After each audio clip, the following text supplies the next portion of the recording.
So in this video, I was hoping to go through how to calculate the pH of weak acids. And by using some of the past questions in the exam papers from the Leaving Cert, this one is from 2007. So you can see that it's a full question, question 7. And you can see the first part there is kind of the theory of acids and bases. So it might be acids and bases 1 in your textbook. Just define acid, you know that an acid is a proton donor, a conjugate pair, then the ones that differ from one another just by a proton, according to the Bronsted-Lowry theory. So 8 marks going for the two of those definitions, and then 6 marks going for the next part, which is just identifying two conjugate pairs. And you can see there that the water H2O and the H3O just differ by a proton, so that's one conjugate pair. And the same here, NO2 minus and the HNO2, they just differ from each other by a hydrogen as well, so that is the other conjugate pair.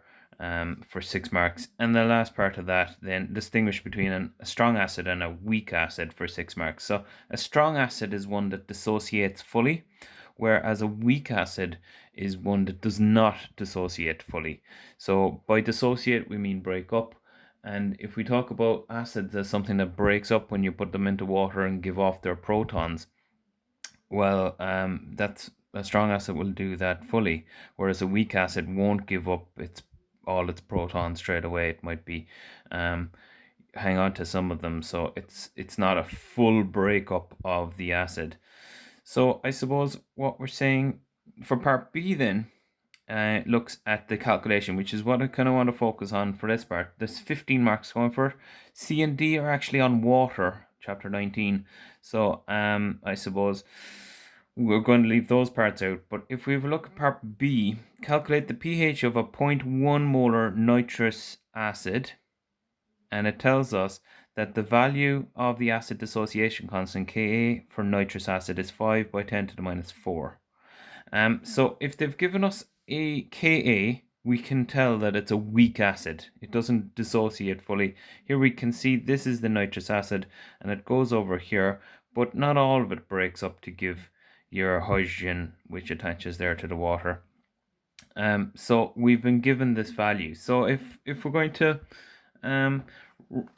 write down, this is 2007. So 2007, question 7, and we're looking at part B, and we're looking at this weak acid calculation.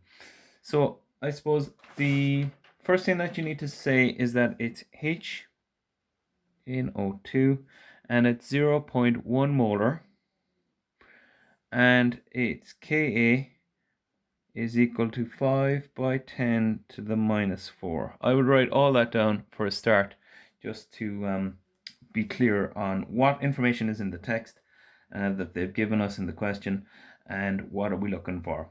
So what we need to do for weak acids is we need to calculate the H plus concentration. For strong acids, we don't need to do this because we can just say that they dissociate fully. But in weak acids, we have to calculate the H plus concentration. And the formula is as follows.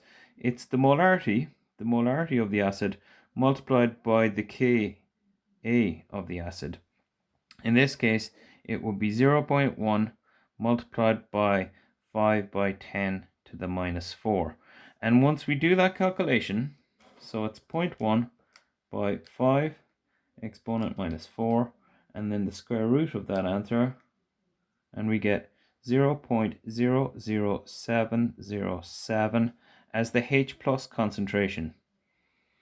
And now when we fill this value into our pH is equal to minus log to the base 10 of the H plus concentration.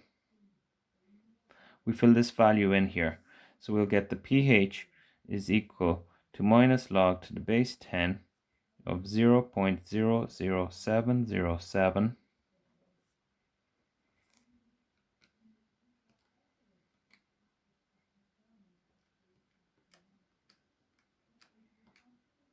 and we get the pH equal to 2.15, and that's the answer for the pH. of the nitric acid.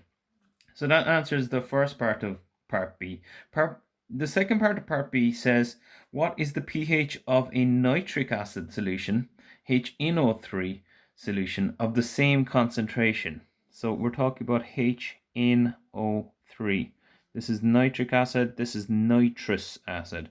So they haven't given us a Ka for this, so we can presume that this is a strong acid. So we're not going to have to do the first step there to find the H plus concentration. We can presume that it's a strong acid, and we'll presume that all of the H plus ions are released. It's fully dissociated. Now, they have told us in the question that it's the same concentration, so we know the molarity. So for 1 mole of nitric acid, we're going to get 1 mole of the H plus ions, because it's only got one H. It's monoprotic, you might say. So we go straight to the formula. pH is equal to minus log to the base 10 of the H plus concentration, in this case 0.1. We fill that in, minus log to the base 10 of 0.1, and we get the pH equal to 1. And that completes part B of 2007, looking at how to calculate the pH of a weak acid and of a strong acid.